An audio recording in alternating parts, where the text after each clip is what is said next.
اعوذ باللہ من الشیطان الرجیم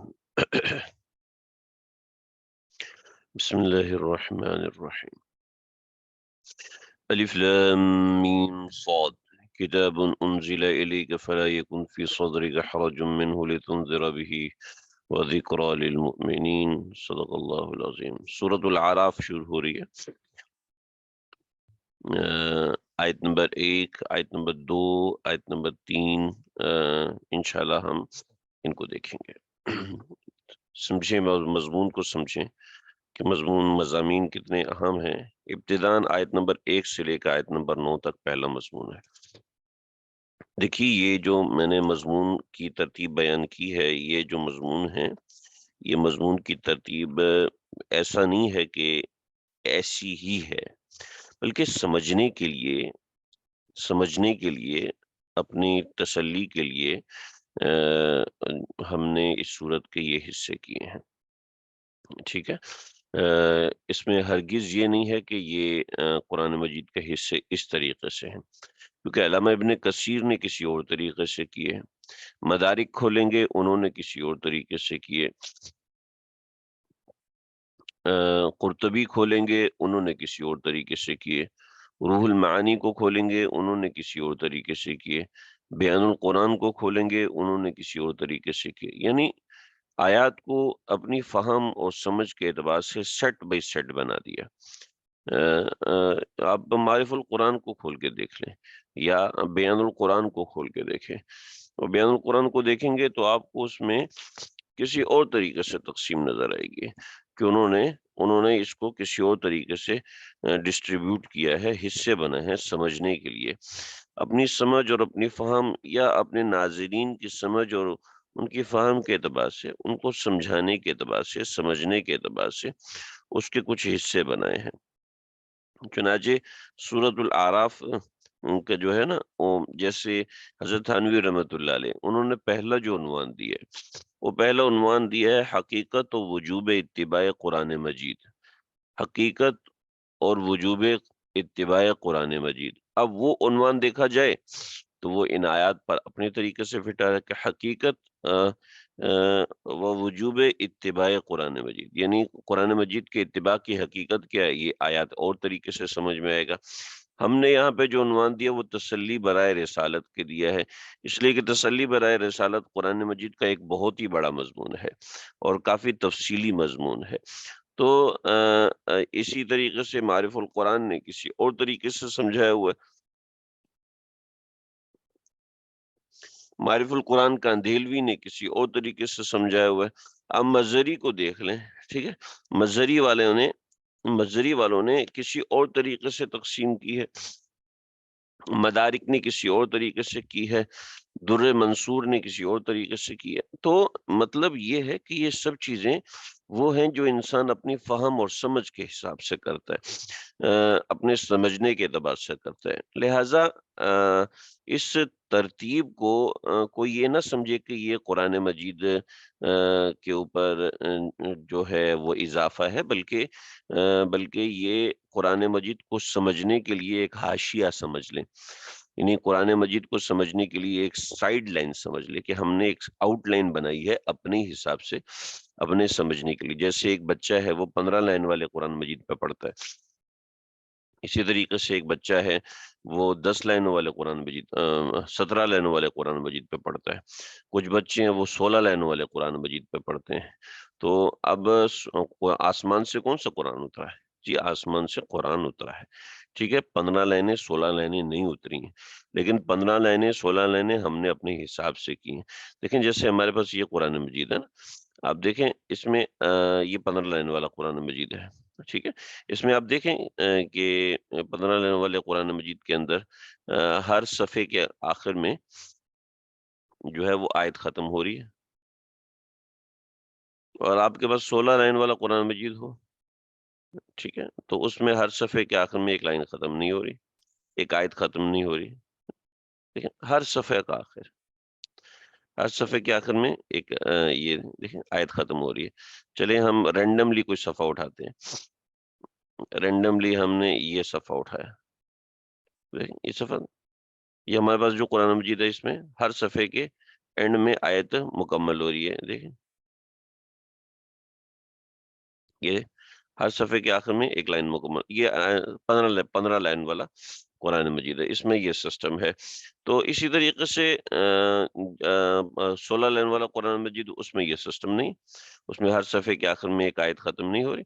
تو ہم نے یہ جو ترتیب بنائی ہے اپنے پاس، آیت نمبر 1 سے لے کے 9 تک، آیت نمبر 10 سے لے کے 25 تک، آیت نمبر 26 سے لے کے 30 تک، آیت نمبر 31 سے لے کے 34 تک، یہ جو ہم نے ترتیب بنائی یہ اپنی سمجھ اور فہم کے اعتبار سے بنائی ہے کہ تاکہ ہمیں ربط آسان ہو، تاکہ ہمیں سمجھنا آسان ہو کہ کون سا مضمون کیسا ہے.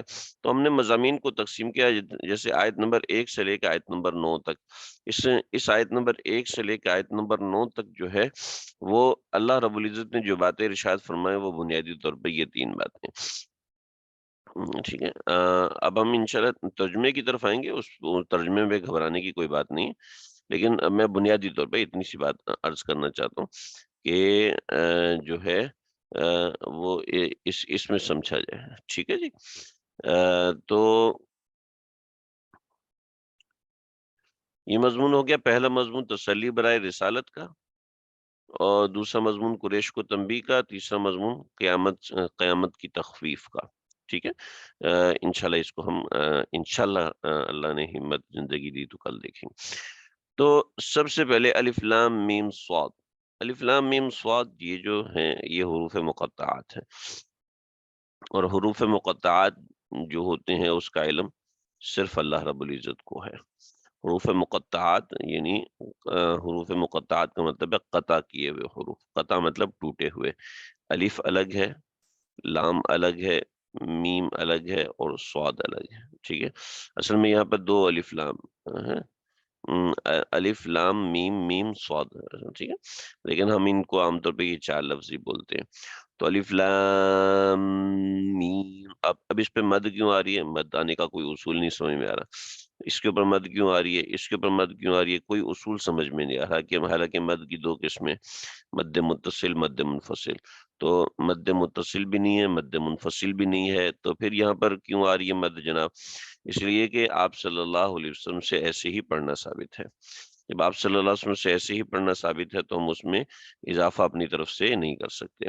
دوسرا، ان الفاظ کا کوئی ترجمہ، کوئی معنی رسول اکرم صلی اللہ علیہ وسلم نے بیان نہیں فرمایا. جب آپ علیہ الصلوۃ والسلام نے بیان نہیں فرمایا تو ہم کوئی نہیں ہوتے ہم اس کے معنی کو اپنے طور پر بیان کرنے والے.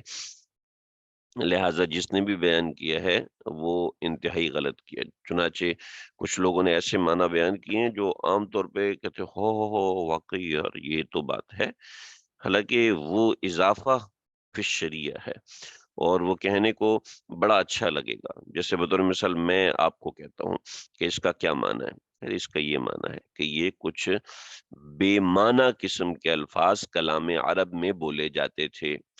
کلام کے شروع میں بے معنی قسم کے الفاظ بولے جاتے تھے. بطور مثال جیسے ہمارے آج کل کے موسیقار یا گانے والے وہ اپنے گانوں کے درمیان کچھ لیرکس بولتے ہیں سارے گاما پادا نیسا کے اوپر. تو سارے گاما پادا نیسا کے اوپر جو لیرکس بولتے ہیں، اب سارے گاما پادا نیسا کا کوئی مطلب نہیں ہے، لیکن وہ ایک لیرکس بنانے کے لیے آپ کو سارے گاما پادا نیسا اس کے مختلف لیرکس بنانے پڑتے ہیں، اور وہ آپ کی آواز کو اپ اینڈ ڈاؤنز کرتے ہیں. تو اس وجہ سے گانا گانے والے اپنے گانے سے پہلے سارے گاما پادا نیسا کے اوپر پریکٹس کرتے ہیں، اور کئی مہینوں پریکٹس کرتے ہیں کہ اس کے اندر سارے سر آ جاتے ہیں. وہ سارے جو سر ہیں وہ سارے سر جو ہیں وہ اب کسی بھی گانے پہ اپلائی کرو تو اپلائی ہوتے ہیں. تو ایسے ہی کلام عرب کے اندر بھی شروع میں کچھ الفاظ بولے جاتے تھے، وہ حروف مقطعات ہوتا. اب یہ دماغ کو لگنے والی بات ہے، لیکن بات یہ ہے کہ یہ کہاں سے ثابت ہے؟ قرآن سے ثابت ہے، حدیث سے ثابت ہے، کلام صحابہ سے ثابت ہے، کلام تابعین سے ثابت ہے. ہم نے کہاں سے نکال لیا؟ ہم کہاں سے گھڑنے والے ہوگے قرآن مجید کے اندر؟ اپنی اپنی اپنی زبان سے کی ہوئی بات ہم قرآن مجید میں کیسے داخل کر سکتے ہیں؟ الامان والحفیظ، اللہ حفاظت فرمائے اس دن سے کہ اپنی طرف سے کوئی مسئلہ بیان کر دیا جائے، اپنی طرف سے کوئی اصول بیان کر دیا جائے. نہ نہ نہ نہ نہ، کوئی ایک اصول ہمارا اکابرین سے ہٹ کر نہیں ہونا چاہیے، اور نہ ہی ہو سکتا ہے۔ فردوہ علی الجدار، اس کو دیوار پہ مارو۔ چنانچہ قرآن کی تفسیر وہ ہے جو رسول اللہ صلی اللہ علیہ وسلم نے کی ہے، یہ صحابہ کرام نے کی ہے، یہ ان حضرات کی طرف سے منقول ہے، یہ ان حضرات کی طرف سے کچھ بنے ہوئے اصول ہیں، ان اصولوں کے مطابق وہ چیز چلتی ہے۔ اگر ان اصولوں کے مطابق وہ چیز نہیں چلے گی تو نقصان ہوگا، دین کا نقصان ہوگا۔ چنانچہ یہ تفسیر آج کے زمانے میں پڑھی جاتی ہے، لوگ اس کو بڑا پسند کرتے ہیں، کیوں جی؟ ان کی لاجک میں آ رہی ہے۔ قرآن و حدیث تو نقلی علوم ہیں۔ استغفر اللہ، آپ یہ نہیں سمجھنا میں نقلی بنا رہا ہوں، قرآن و حدیث نقلی علوم ہے۔ نقلی مطلب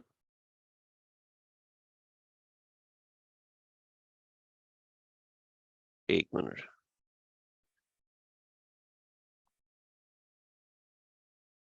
نقلی مطلب نقلی، یہ ٹھیک ہے، مطلب منقولی، ٹھیک ہے۔ وہ جو اصلی اور نقلی والا ہوتے ہیں نا، اصلی اور نقلی، یہ اردو والا ہے، ٹھیک ہے، یہ اردو والا اصلی نقلی ہے، ٹھیک ہے۔ میں عربی والا نقلی علوم بتا رہا ہوں، نقلی علوم۔ نقلی علوم مطلب وہ علوم جو منقول ہیں رسول اللہ صلی اللہ علیہ وسلم سے، صحابہ سے، صحابہ سے اور اکابر امت سے۔ رسول اللہ صلی اللہ علیہ وسلم اور صحابہ بھی تو اکابر امت ہے نا، ٹھیک ہے، اس لیے اکابر امت سمجھ، اس لیے اکابر امت۔ وہ علوم جو کہ منقول ہیں، منقول ہیں، نقلی علوم ہیں۔ نقلی علوم اردو والا نقلی نہیں ہے، عربی والا نقلی، ٹھیک ہے۔ قرآن و حدیث نقلی علوم پر مبنی ہے، عقلی علوم پر مبنی نہیں ہے، ٹھیک ہے۔ یعنی نقل اصل ہے اور عقل تابع ہے۔ نقل اصل ہے اور عقل تابع ہے، یعنی نقل بیس ہے، نقل بیس ہے، ٹھیک ہے، اور عقل، عقل عمارت ہے، ٹھیک ہے۔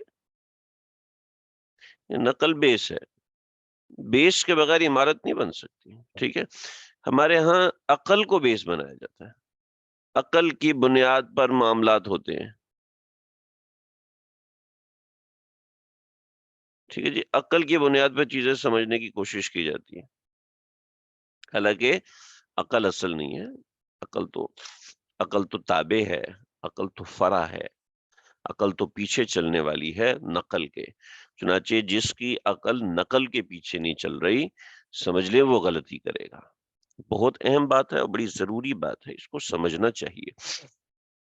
میری بات اگر کسی کو مشکل لگے تو آپ 10,000 دفعہ پوچھیں، میں بتانے کو، سمجھانے کو تیار ہوں کہ ہماری اصل نقل ہے۔ بطور مثال چور کا ہاتھ کاٹ دو تو اس میں عقل کا دخل تو نہیں ہے، اس میں تو نقل کا دخل ہے، یعنی یہ منقول ہے، یعنی یہ منقول ہے۔ میرے پاس اس سے آسان الفاظ نہیں سمجھ میں آ رہے مجھے کہ اس سے زیادہ آسان الفاظ میں کیسے سمجھاؤں، لہٰذا آپ سمجھیں کہ ہمارے ہاں اصل نقل ہے۔ چنانچہ یہ جو تفسیر اب میں نے آپ کو سنائی ہے، یہ تفسیر کبھی تفسیر ہو نہیں سکتی۔ اللہ اکبر، کسی کا کوئی سوال ہو تو ساتھ ساتھ لکھتے ہیں، میں انشاءاللہ آخر میں جواب دے دوں گا۔ کتاب انزل الیک، کتاب انزل الیک، اچھا ایک اور تعویل، ایک اور بات سمجھی گئی، اس کا معنی نہیں ہے ہمارے پاس، الف لام میم صاد کا معنی نہیں ہے۔ میں اپنے ہر درس قرآن جس میں حروف مقطعات آتے ہیں اس میں یہ بات کرتا ہوتا ہوں، وہ یہ ہے کہ اللہ رب العزت کی طرف سے یہ ایک چیلنج ہے۔ وہ چیلنج کیا ہے؟ وہ چیلنج یہ ہے کہ دیکھیں، الف با تا سا جیم وغیرہ یہ الفاظ جو ہیں، یہ الفاظ ملا کے ہم نے قرآن مجید بنایا، ہم نے یہ کتاب بنائی، ٹھیک ہے۔ ایسے یہ کچھ الفاظ ہیں، اس کے بعد اللہ رب العزت نے جہاں پر بھی حروف مقطعات استعمال کیے، وہاں پر کتاب کا ذکر لازمی ہوا ہے سوائے سورہ روم کے۔ خیر یہ کوئی دعویٰ نہیں ہے کہ یہی معنی ہے اس کا، یہ ایک احتمال ہے، ہم اس احتمال کو ذکر کر رہے ہیں کہ ان الفاظ کو جوڑا اور ہم نے قرآن مجید کو بنایا، تم بھی یہ الفاظ جوڑو اور بنا کے دکھا دو۔ اور اس کا ایک قرینہ ہے، قرینہ مطلب ایک چیز اس بات کے قریب آ رہی ہے، وہ یہ ہے کہ جہاں پر بھی اللہ رب العزت نے حروف مقطعات کو استعمال فرمایا اس کے بعد کتاب کا ذکر لازمی آیا ہے، ٹھیک ہے۔ الف لام میم ذالک الکتاب لا ریب فی حامیم تنزیل من رب العالمین کتاب فصلت آیاتہ، کیا ہو رہا ہے؟ نہیں، جہاں پر بھی حروف مقطعات آتے ہیں اللہ رب العزت نے وہاں پر حروف مقطعات کے ساتھ کتاب کا ذکر کیا ہے، تو اس سے ایک بات سمجھ میں اس طرح کیا کہ یہ ایک احتمال ہے، لیکن الف لام میم اور ان الفاظ کا مطلب کیا ہے، اس بات کا کوئی الف لام میم اللہ لا الہ الا هو الحی القیوم نزل علیک الکتاب بالحق مصدقا لما بین یدیہ، ہاں جی سورہ آل عمران میں، ٹھیک۔ تو ایسے حروف مقطعات جہاں آئے تو آگے کتاب کا ذکر ہے، تو ایک طرح کا چیلنج بھی ہے اللہ کی طرف سے کہ اس کا معنی نکال کے دکھاؤ، اس جیسی کتاب بنا کے دکھاؤ، اس جیسا کلام لے کر آؤ، اس جیسے کلام کو دکھاؤ کہ تمہارے پاس اس نوعیت کا کلام ہے، کس طرح ہے، کیا ہے۔ تو یہ سب چیزیں اللہ نے کتاب انزل الیک فلا یکن فی صدرک، یہ اے پیغمبر صلی اللہ علیہ وسلم، کتاب انزل الیک، کتاب، یہ کتاب انزل الیک جو تمہاری طرف اتاری گئی، انزل الیک اتاری گئی ہے، الیک تمہاری طرف، یہ کتاب تمہاری طرف اتاری گئی ہے۔ اب اس کا تقاضا تو یہ تھا کہ یہ ہر بندے تک پہنچاتی، کیونکہ اللہ نے آپ تک پہنچائی اور آپ کو پیغمبر بنایا، پیغام پہنچانے والا، بھئی یہ جو تفسیر میں نے لکھی ہے نا، اس کو برائے مہربانی اتارنا نہیں اپنے پاس، بعض لوگ صرف دیکھ کر ایز اٹ از اتار لیتے ہیں، یہ غلط تفسیر ہے، میں نے اس لیے لکھی ہے تاکہ آپ کو سمجھایا جا سکے۔ تو کتاب انزل الیک، کتاب انزل الیک جو اتاری گئی ہے آپ کی طرف، اس کا تقاضا یہ تھا کہ آپ ہر بندے تک پہنچاتے ہیں، اور آپ نے ہر بندے تک پہنچانے کی کوشش کی، پھر اس نے قبول نہیں کیا تو آپ کو تکلیف ہوئی، تو اے پیغمبر فلا یکن فی صدرک حرج،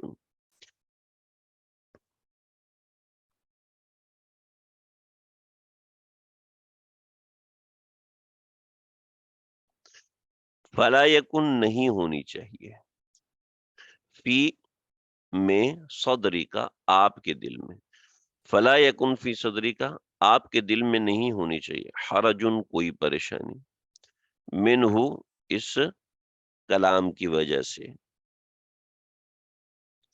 یعنی اس کی وجہ سے تمہارے اوپر کوئی پریشانی نہیں ہونی چاہیے، لتنذر بہ وذکریٰ للمؤمنین، لتنذر بہ تاکہ آپ ڈرائیں لوگوں کو، وذکریٰ للمؤمنین اور نصیحت کریں مومنوں کے لیے، نصیحت کریں مومنوں کے لیے۔ دیکھیں الفاظ کا ترجمہ میں نے کر دیا، کتاب انزل الیک، کتاب ہے انزل، یہ کتاب ہے انزل الیک جو نازل کی گئی آپ کے اوپر، ٹھیک ہے۔ اس کا تقاضا یہ تھا کہ آپ سب کو ڈراتے، لیکن اگر سب نہیں ڈرتے، ٹھیک ہے، تو پھر فلا یکن فی صدرک حرج، تو آپ کے دل میں اس کی وجہ سے کوئی پریشانی نہیں ہونی چاہیے۔ دیکھیں ذرا اس کو سمجھیں، ترجمے کو سمجھیں۔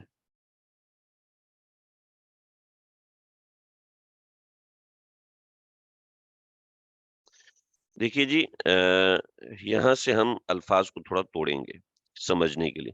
کتاب انزل الیک، یہ کتاب ہے انزلہ نازل کی گئی ہے، الیکا آپ کے اوپر، کیوں نازل کی گئی؟ لتنذر بہ تاکہ آپ اس کے ذریعے سے لوگوں کو ڈرائیں، وذکریٰ للمؤمنین اور لتنذر نہیں، وذکریٰ للمؤمنین الگ ہے، ٹھیک ہے، کتاب انزل الیک کا کتاب ہے یہ، انزل الیک کا جو نازل کی گئی ہے آپ کی طرف، لتنذر به تاکہ آپ اس کتاب کے ذریعے سے لوگوں کو ڈرائیں، ٹھیک ہے، لیکن لوگ نہیں ڈر رہے، لوگ آپ کی بات نہیں سن رہے، لوگ آپ کی بات نہیں سمجھ رہے، تو فلا یکن فی صدرک حرج منہ، تو آپ کے دل میں اس کی وجہ سے کوئی پریشانی نہیں ہونی چاہیے، تسلی برائے رسالت، آپ صلی اللہ علیہ وسلم کو اللہ نے تسلی دی ہے، وذکرہ، تو یہ نصیحت بھی تو ہے مومنین کے لیے، نصیحت کا مطلب یہ نہیں ہوتا کہ آپ فوراً عمل کریں،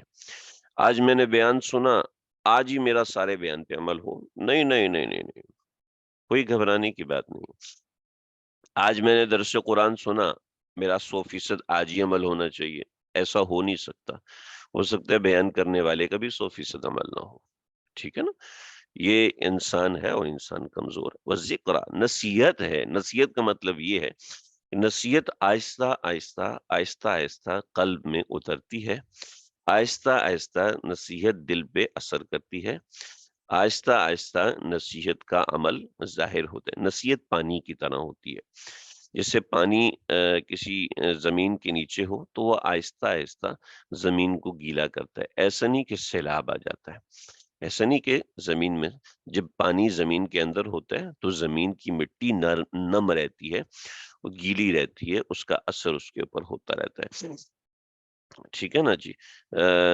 یہ پانی کا اثر ہے، ایسے ہی نصیحت کا اثر بھی ہے کہ وہ آہستہ آہستہ قلب میں اترتی ہے، بہت سے لوگ مایوس ہو جاتے ہیں، جی میرے اوپر تو کسی طرح کی کوئی کیفیت نہیں ہے، اور بیان میں تو میں نے یہ سنا تھا، دین کی میں نے یہ بات سنی تھی، اور میرے اوپر اس نوعیت کا کوئی بھی اثر نہیں ہے، گھبرانے کی بات نہیں، نصیحت کا اثر ہوتا ہے، لیکن نصیحت کا اثر آہستہ آہستہ ہوتا ہے انسان کے مزاج کے اوپر، اتبعوا ما انزل الیکم من ربکم ولا تتبعوا من دونه اولیاء، اتباع کرو، پیچھے چلو، ما انزل الیکم من ربکم، جو اتارا گیا تمہارے پروردگار کی طرف سے تمہارا، ولا تتبعوا من دونه اولیاء، اور اس کے علاوہ جو اولیاء ہیں، اس کے علاوہ جو تمہارے بڑے ہیں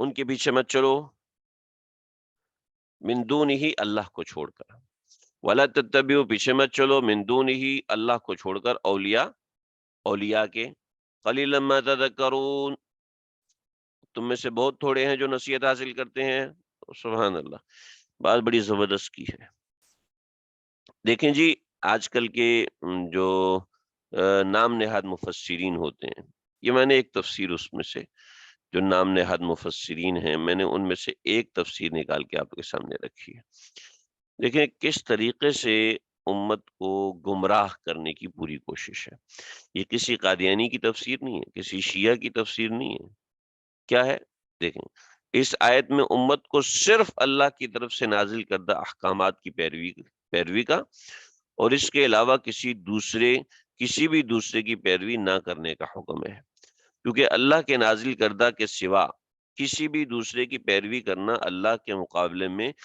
دون ہی اولیاء، یعنی غیر اللہ کو اولیاء بنانا ہے، قرآن و سنت کے مقابلے میں کسی کی بات مت مانو، خواہ وہ کتنا ہی بڑا امام، بزرگ، محقق یا دانشور ہو، ہر ایک کی بات کو قرآن و حدیث کی کسوٹی پر پرکھا جائے گا، اگر کوئی بات قرآن و حدیث میں صریح الفاظ میں نہ ملے تو کسی آیت یا حدیث میں اس کی طرف اشارہ ہوگا، اس لیے کسی بھی بڑے عالم سے پوچھ سکتے ہیں، کسی ایک ہی کی ہر بات میں تقلید کرنا، خواہ صحیح ہو یا غلط ہو، یہی بات دونی اولیاء کی طرف لے جائے گی جس سے اللہ نے منع فرمایا، دیکھیں ہو سکتا ہے ساری بات طویل ہونے کی وجہ سے کسی کو سمجھ میں نہ آئی ہو، مطلب یہ ہے کہ کسی ایک سے ہر بات نہ پوچھی جائے، جس سے بھی بات پوچھیں اس کو قرآن و حدیث کی کسوٹی پر پرکھیں، ٹھیک ہے، بطور مثال آپ میں سے ایک صاحب ہیں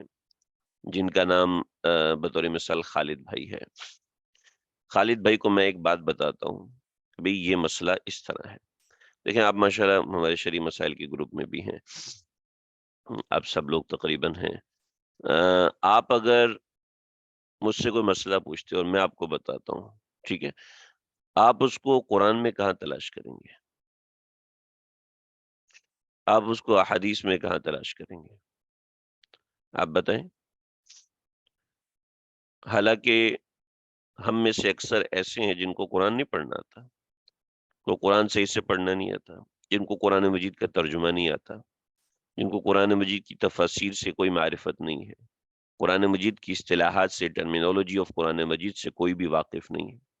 قرآن سے کیسے پرکھیں گے آپ؟ ٹھیک ہے. پھر اس کے بعد جب قرآن کا نہیں پتا تو حدیث سے کیسے پرکھیں گے آپ؟ ہیں جی. پھر اس کو پرکھنے کے بعد اس کا کمپیریٹیولی کیسے دیکھیں گے اس کو؟ پورے قرآن مجید میں وہ مسئلہ صراحتاً لکھا ہو، ارے بھینس کا دودھ ہے، اس کے بارے میں نہ قرآن میں کہیں ذکر ہے نہ حدیث میں کہیں ذکر ہے، کہیں بھی ذکر نہیں. اچھا جی، قرآن و حدیث میں ذکر نہیں، اس کا اشارہ ملے، اس کا اشارہ کون نکالے گا؟ اس کا اشارہ بھی تو علماء ہی نکالیں گے نا. علماء کا تو آپ کہہ رہے ہیں کہ بھی ان کی تو تقلید نہیں کرنی، یہ تو دونی اولیاء ہیں، تو ائمہ کرام ہی ذکر کریں گے نا. تو ائمہ کرام تو من دونی اولیاء ہیں، تو پھر کیا ہوا؟ مطلب یہ ہے کہ من چاہی عمل کرو. من چاہے پاکستان کی بہت بڑی گلوکارہ تھیں، ان کی دو شادیاں تھیں. انہیں گلوکارہ کی ایک وقت میں دو شوہر تھے، اور ان کا کلیم یہ تھا کہ جب ایک وقت میں مرد دو کر سکتا ہے تو عورت بھی کر سکتی ہے. چلو جی ثابت کرو. نہیں، میں نے کسی کی بات نہیں مانی. جب قرآن مجید نے کہا ہے کہ دو کرو، تین کو مثنی و ثلاث و رباع، بھئی وہ مردوں کو خطاب ہے. یہ تم مولویوں کی بنائی ہوئی بات ہے، مردوں کو خطاب ہے، عورتوں کو بھی ہے. اللہ کا خطاب مردوں کو بھی ہے، عورتوں کو بھی ہے. لہٰذا میں دو مرد رکھوں گی، اور دو مرد رکھے ہوئے تو اس نے مالدار تھی، بہت بڑی گلوکارہ تھی. کیا ہے ولا وہاں پر آپ اس طرح نکالیں. ہاں، اس آیت میں جو مصداق ہے وہ یہ ہے کہ جو قرآن و سنت کے خلاف بات کہتے ہیں، جو قرآن و سنت کے خلاف چلتے ہیں، قرآن و سنت کے خلاف بات کہتے ہیں، اس میں امام ابو حنیفہ کہاں سے آگے بھائی؟ آپ سمجھیں میری بات کو. دیکھیں، دو باتیں ہیں اس آیت میں جو سمجھایا ہے. پہلی بات ہے اتباع، دوسری بات ہے اعتماد. ٹھیک ہے. ہم ہرگز نہیں کہتے کہ آپ ہماری اتباع کریں. خبردار، خبردار، کوئی امام ابو حنیفہ کی اتباع نہیں کرے گا. خبردار، کوئی امام شافعی کی اتباع نہیں کرے گا. جی آپ تو کرتے ہیں. جی ہم اتباع نہیں کرتے، ہم اعتماد کرتے ہیں. چھوٹا سا فرق. اتباع الگ چیز ہے، اعتماد الگ چیز ہے. جو تشریحات امام ابو حنیفہ نے کی ہیں ہم اس پہ اعتماد کرتے ہیں. اتباع تو ہم قرآن کا کر رہے ہیں. امام ابو حنیفہ قرآن و حدیث کے خلاف کوئی بات نہیں کر سکتا، ہم اس پہ اعتماد کر رہے ہیں. ہم اس بات کا اعتماد ہے کہ امام ابو حنیفہ قرآن و حدیث کے خلاف بات نہیں کر سکتا، امام شافعی بھی نہیں کر سکتا. لیکن بات یہ ہے کہ جہاں ٹکراؤ آئے گا وہاں پر ہم امام ابو حنیفہ پہ زیادہ اعتماد کریں گے، ہم امام شافعی پہ کم اعتماد کریں گے. اور اتنی بات سمجھیں، ہم ان کے ساتھ اعتماد کر رہے ہیں. ایک بہت واضح بات ہے، اعتماد ہے اعتقاد کے ساتھ. کس چیز کا اعتقاد ہے؟ سمجھ میں نہیں آ رہا لکھنے میں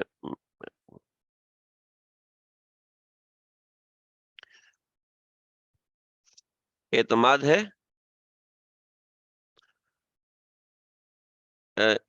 اعتماد اعتماد ہے اس اعتقاد کے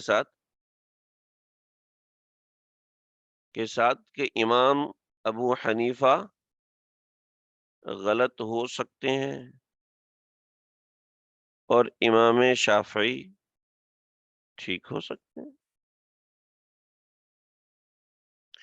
ہم نہیں کہتے امام شافعی غلط ہیں. استغفر اللہ، یہ کبھی بھی نہیں کہہ سکتے، کبھی بھی نہیں کہہ سکتے. ہم ایسا کبھی بھی نہیں کر سکتے.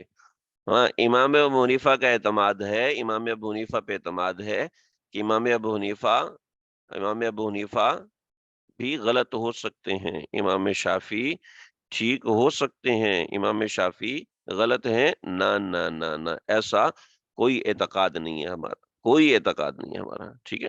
تو اعتماد میں اعتقاد ہے، ٹھیک ہے؟ تو اور یاد رکھیے گا، اتباع ان مسائل میں، اعتماد ان مسائل میں کیا جاتا ہے جو دو قسم کے ہوتے ہیں، میں پیچھے بتا چکا ہوں۔ دیکھیں، ایک ہوتے ہیں مسائل منسوسہ۔ مسائل منسوسہ مطلب قرآن و حدیث میں صریح ہے، قرآن و حدیث میں صریح، مسائل منسوسہ، ٹھیک ہے؟ یعنی مسائل منسوسہ جو قرآن میں بھی موجود ہیں، حدیث میں، جیسے نماز پڑھو، یہ مسئلہ منسوس ہے، مسئلہ منسوس ہے، قرآن میں بھی ہے، حدیث میں بھی ہے۔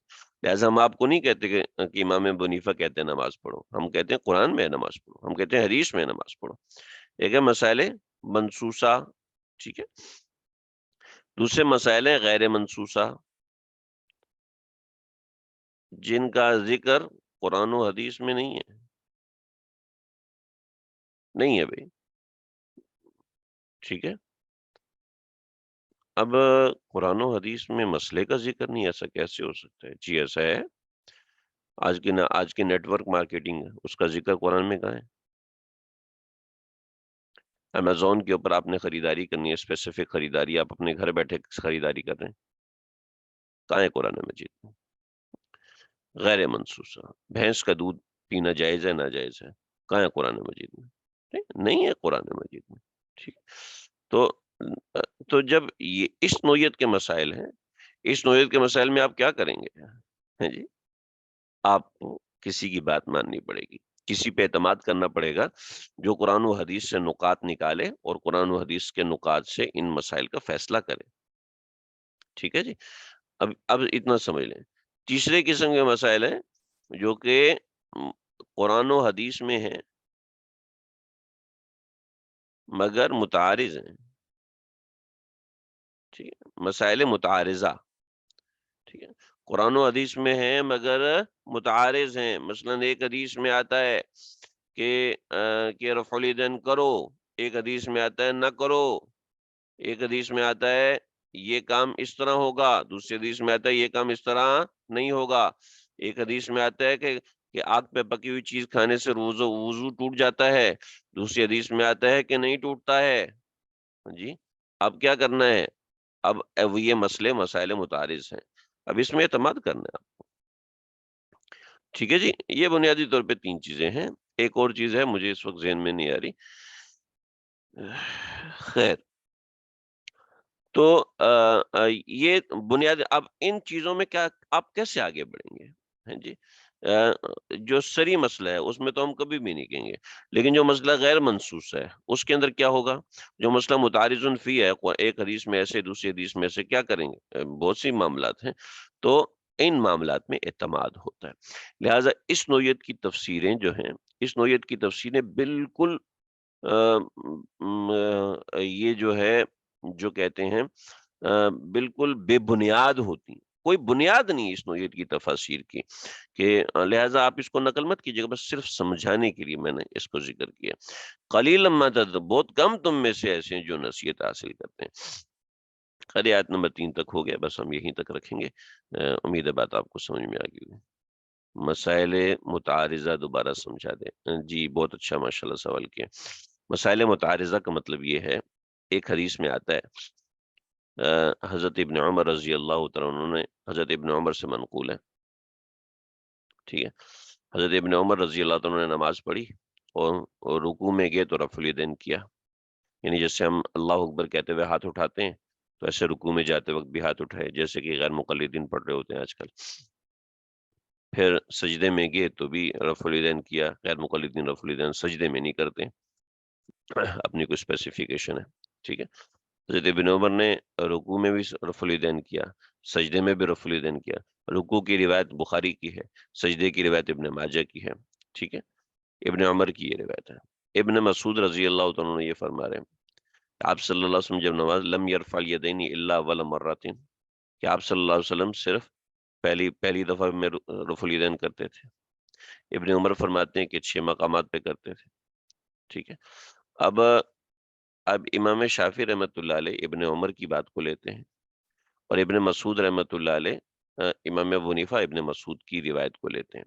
اب دونوں روایت آپ صلی اللہ علیہ وسلم کے ہیں۔ اب اس میں تعارض آ گیا، اس میں تعارض آ گیا۔ ابن عمر کی روایت، اب امام ابو حنیفہ کیوں لیتے ہیں ابن عمر کی روایت؟ ان کی وجوہات ہیں، اپنی وجوہات ہیں۔ مثلا مثال فرماتے ہیں ابن عمر خود تو رفع الیدین کرتے نہیں تھے، زندگی پر رفع الیدین نہیں کیا، بس انہوں نے ایک بات ذکر کر دی جو درمیانی عمر کی تھی۔ ابن مسعود فرماتے ہیں کہ ابن مسعود آخر وقت تک آپ صلی اللہ علیہ وسلم کے ساتھ رہے، تو ابن مسعود ایسے نماز پڑھتے تھے۔ مصنف میں ابن شیبہ میں روایت ہے،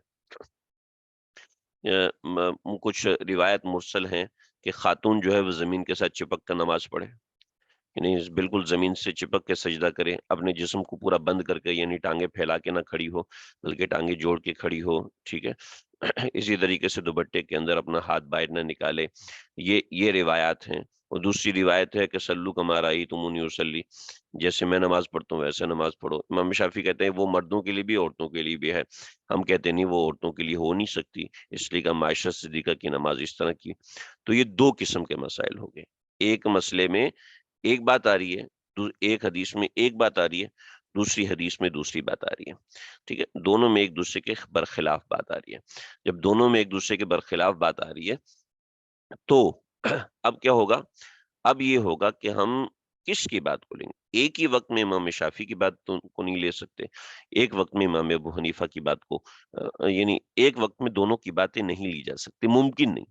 بہت تفصیل ہے، اگر سمجھنا چاہتے ہیں کتاب آثار و تشریح کو آپ پڑھ سکتے ہیں، تلفیق کا معاملہ ہے اور اس طرح کے معاملات ہوتے ہیں۔ تو ایک وقت میں دونوں کی باتیں لینا ممکن نہیں ہوتا، کیونکہ دونوں کے اصول ہیں، دونوں نے قرآن و حدیث سے نکالے ہوئے۔ بطور مثال ابن مسعود فقی عالم ہے، ابن عمر فقی نہیں ہے۔ ابن مسعود کو آپ صلی اللہ علیہ وسلم نے فتویٰ دینے کے لیے مامور کیا تھا، ابن عمر کو آپ صلی اللہ علیہ وسلم نے فتویٰ دینے کے لیے مامور نہیں کیا تھا۔